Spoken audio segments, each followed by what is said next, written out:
What's going on, guys? Nick Foy here from AskNickFoy.com. Thanks so much for checking into my YouTube channel. Today we're talking about 8 ways to recession-proof your finances. So if you guys are seeing all the news right now, there's a lot of craziness going on with the virus, and it's impacted the economy. There's the whole entire shutdown happening, where tons of businesses have laid off employees and have closed down. A lot of this is due to the different states issuing stay-at-home orders where they are requiring people to stay at home for a couple of weeks to try to slow the spread. And this is, again, shutting down businesses and creating a lot of impact on the economy that's going to be seen in the coming months. As people are laid off from their jobs right now, they're not getting that income to be able to afford housing payments and their typical cost of living expenses. So odds are we're going to see some sort of a recession pop up here in the future months, if we're already not in one. So today let's just talk about some things you can do to try to prepare for it, try to get yourself in the best financial position possible to not only survive it, but also plan to do smart things with your money. All right, so what is a recession? A recession is basically when the economy starts to contract. I believe there's a technical definition for it. It might be when the economy contracts or goes backwards in growth. I think 2 quarters in a row, that is technically a recession then, but there could be a better definition than that. So every quarter, every 3 months, the U.S. judges their economy, same with countries around the world, and they look at how much production, how much growth there was in terms of total revenue or total output.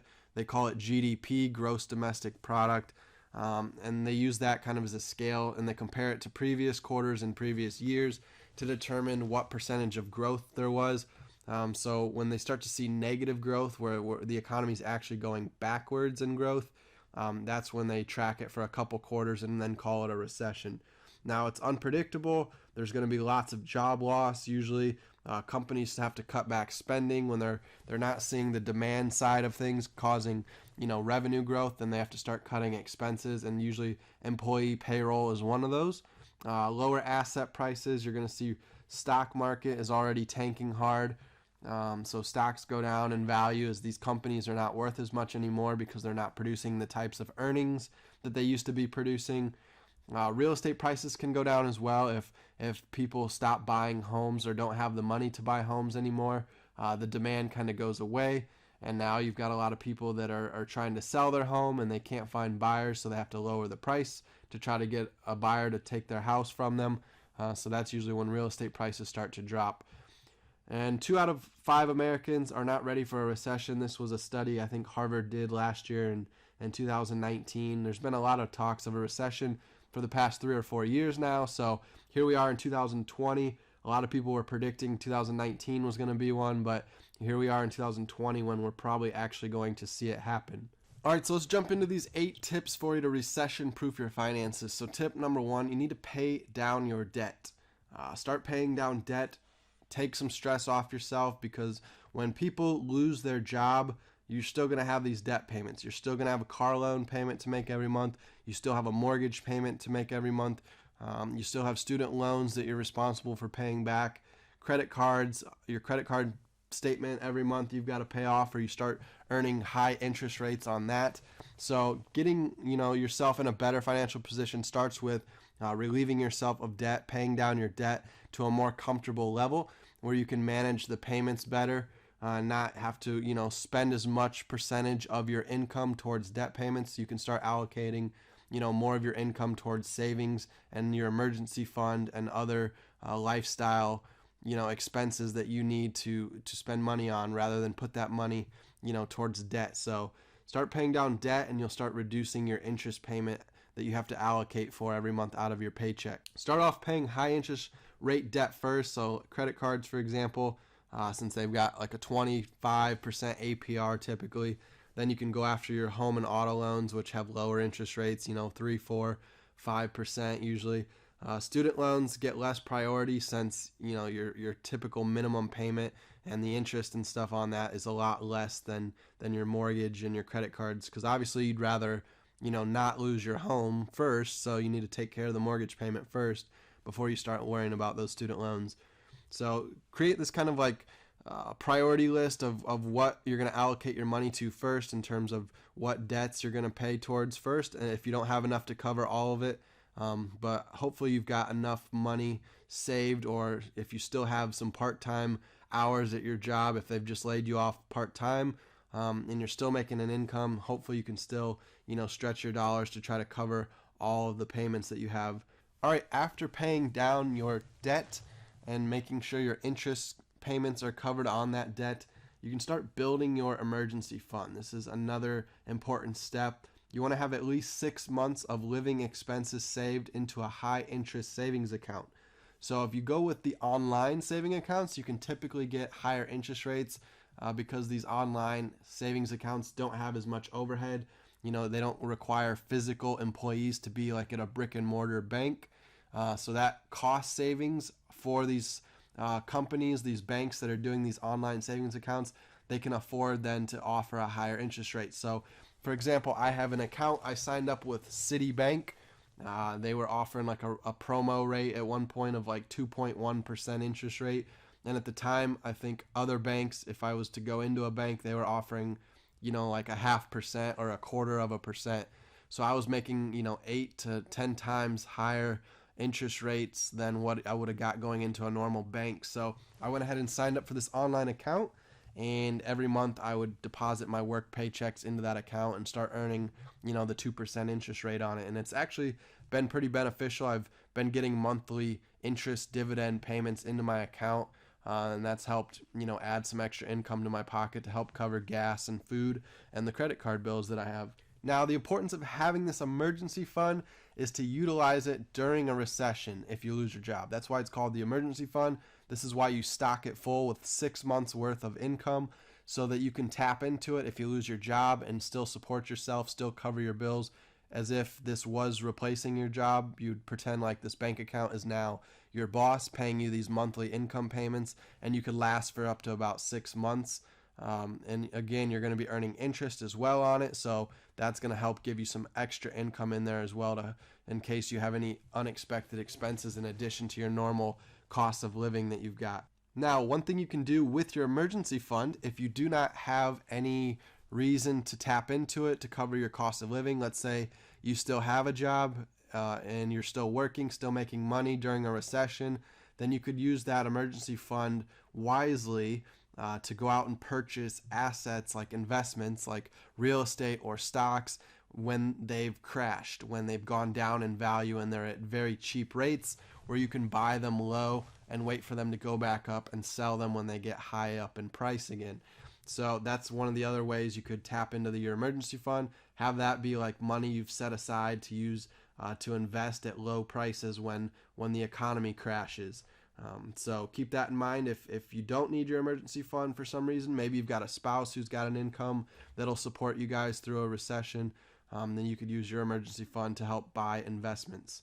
All right, one thing you should definitely do ahead of time to prepare for a recession, you should start doing this now, is analyze your essential and non-essential living expenses. We need to create a budget that's going to be called our recession budget that we're going to try to stick to during the recession until we get out of the recession, and then you can start adding back your non-essential living expenses to it, which would be, things like entertainment, going to movie theaters, going out to restaurants, spending on random purchases at the store that you probably don't really need, to be bringing things home to your house right now, cluttering your home with more stuff. These are non-essential living expenses. What you need to look at is your essential living expenses, what you spend per month to buy groceries to feed your family, what you spend on rent to put a roof over your head, what you spend on your car to give you reliable transportation to get to your job or to get to the grocery store or any other emergency trips you need to make during a recession. So your car, your house, and your food, these are your core 3 expenses that you need to really focus on, how much you spend each month on them. And then we need to look at other things that are essential, like paying the phone bill, paying utility bills, paying off debt, like we talked about. So these are your essential expenses that you need to just function and live day to day. And then anything non-essential, again, like entertainment, vacations, alcohol, for example. These could be considered non-essential living expenses. So from there, just create a budget to follow, set different spend limits for different categories, and try to stick to it. That way you can minimize how much you're spending during a recession so that you're not stressing out about not having a job and not having an income coming in. You can cut down your cost of living so that it doesn't drain your savings account as quickly, and this will buy you more time to try to find new employment and try to get a new source of income coming back in to continue to support your family. All right, our next tip for recession proofing your finances: adjust your lifestyle. So if you want to get ahead of it before the recession hits, or like I said, we could already be in one right now, is to adjust your lifestyle ahead of time. Start cutting back on things. Start getting yourself into a new mindset of how to live. We're already seeing that with the shutdown. I mean, a lot of people are having to adjust to doing FaceTime with their friends instead of being able to go over to friends' houses. Instead of going out to restaurants, people are cooking in at home more, having food delivered to their home. So their lifestyle's already been adjusted by the stay-at-home order naturally. So this is kind of one of those, crazy times where we've got this pandemic and the virus, and it's causing people to reevaluate how they live life, and they're having to adjust how they do things, and they're doing things differently. So that's one of the things to start prepping for is how could you adjust your lifestyle and live off of less, figuring out how to cut out those unnecessary expenses and live within your means so that you can, start to cut down your debt with all those extra savings and begin building a low debt lifestyle while also padding your emergency fund. All right, next let's talk about investing. So we've already covered debt and getting your savings account situated, but during a recession, like I said, is a good time to start buying investments at low prices. Over the years, over the last 10, 15 years, prices have just gone up and up and up and up as more and more people have made money from their jobs, and they've been allocated more of that job income to their investment accounts, and this has just pushed continued demand for purchasing investments, and that's continued to push prices higher. But during a recession, people don't have that extra income to allocate to investments necessarily, so the demand starts to die down. A lot of people start panic selling. They're trying to get their money out of their investments and sell now while the prices are still up there. And then they can use that money to support themselves during the recession. If that's, if they've stretched themselves thin, they might be forced to sell their investments to try to cover their debt payments. Now they no longer have an income to cover their debt payments. So you see a lot of craziness go on with investments. And in the stock market, for example, prices will start dropping fast, especially when lots of people in large volumes start panic selling. So this is a chance to start seeing prices come down to a more undervalued level where, when initially all the panic selling occurs, prices might go below value of what a company's actually worth. So there becomes buying opportunities. If you're a savvy investor and you notice this, you can have this cash on hand to go ahead and pick up investments at a cheap price. So in the real estate market, since we've covered stocks a little bit, you're going to see foreclosures happening. So people are going to unfortunately not be able to make their mortgage payments. And it is a sad thing that, this stay at home, this shutdown is causing people no longer to have jobs, and it's cutting off their income. And now it's affecting their families. They're not able to make their rent payments. They're not able to make their mortgage payments. I know the government's working right now to try to postpone payments being due to banks and to landlords. That way it gives people time to not stress about having those payments due on the first of every month. And instead they can allocate their savings towards other cost of lifestyle expenses to support themselves. So at least that's helping slow down the effect of the shutdown and the recession. But there will be cases that pop up where somebody's going to get foreclosed on. They're not going to be able to make their payments anymore. And unfortunately, the bank's going to call the loan due and take back the property that's got value so they can have that in place of the loan not being paid back. So there's going to be people getting pushed out of their homes due to foreclosure, and it's unfortunate, but it does create opportunity for investors. So if you are looking to find some ways to put dollars to work to try to grow your retirement fund, buy rental properties that can support you and your family in the future. If you do lose your job, you could have rental properties to fall back on potentially, that sort of thing. Then you would probably want to watch for these foreclosures that are going to be taking place in the next 6, 12, 24 months as we see the fallout from the recession. So it's important to have a plan in place for now on how you're going to take advantage of low prices in the different markets across, real estate, stocks, bonds.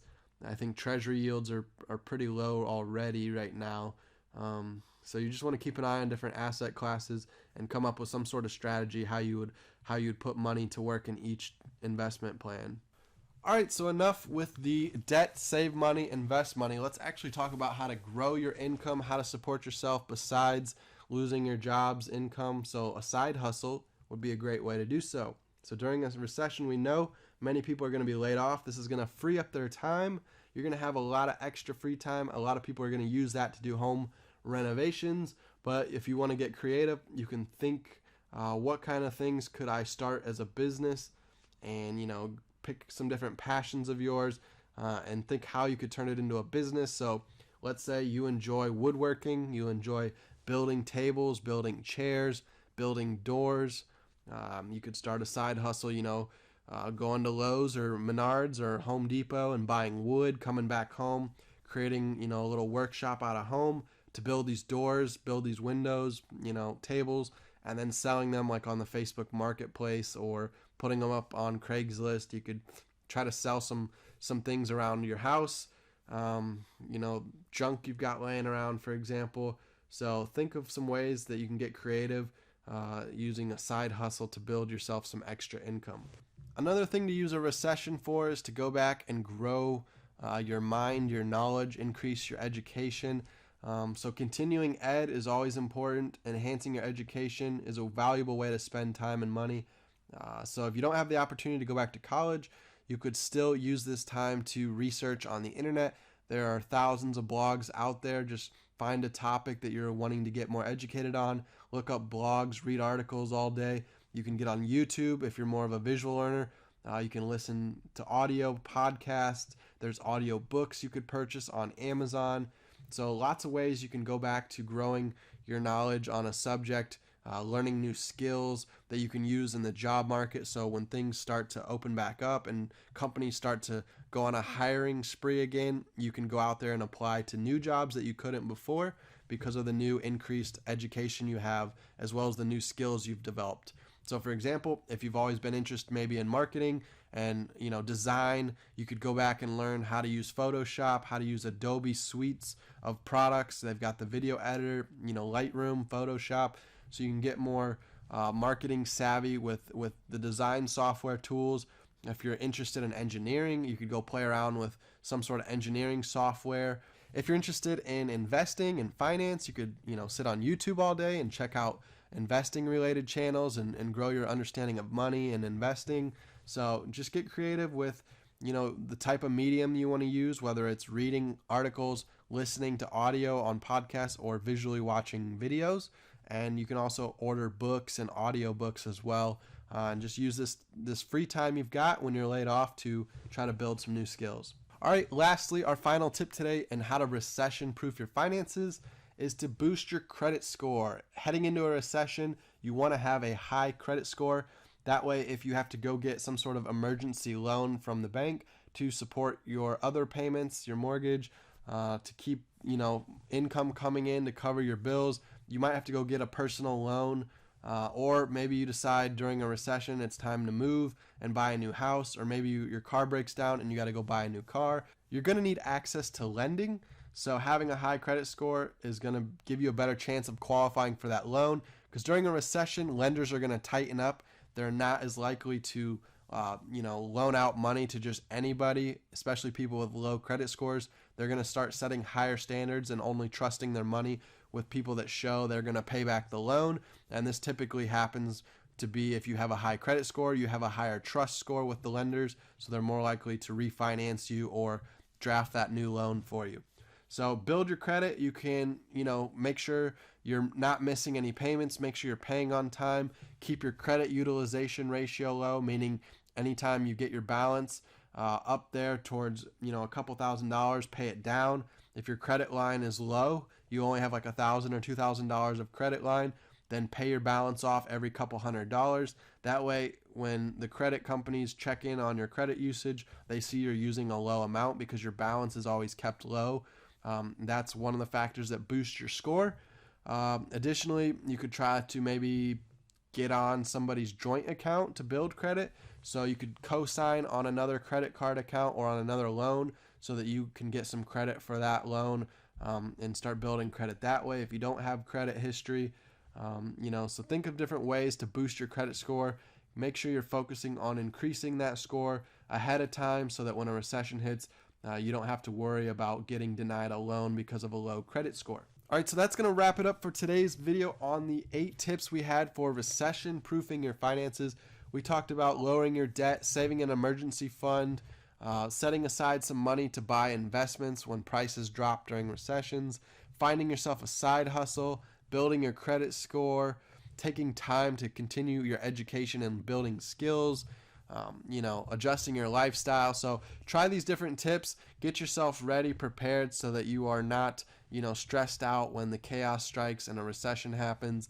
And if you want to learn more, you can check out my under30wealth.com website. It's actually a personal finance website where I teach investing, how to manage your money smartly, that sort of thing over there. Now, if you go to asknickfoy.com, as well as my playlist here on this channel, you're going to notice mostly marketing related videos, to websites, to social media, marketing hacks and tips on how to grow your business, get more leads. So I have 2 different resources depending on what type of video content you're attracted to, whether that's learning how to start a side hustle and how to build your own business. That would be my marketing channel. If you want to learn how to manage your money, expenses, debt, investing, you can go to Under 30 Wealth. So thanks so much for watching. I hope to see you guys down the line watching future videos of mine, hitting that thumbs up button, leaving me comments. If you can do that today, that'll help boost the YouTube algorithm for this video. Just hit that like button and turn it blue, and subscribe to the channel so you get alerts when we upload new videos. Thanks so much. I'll see you guys soon.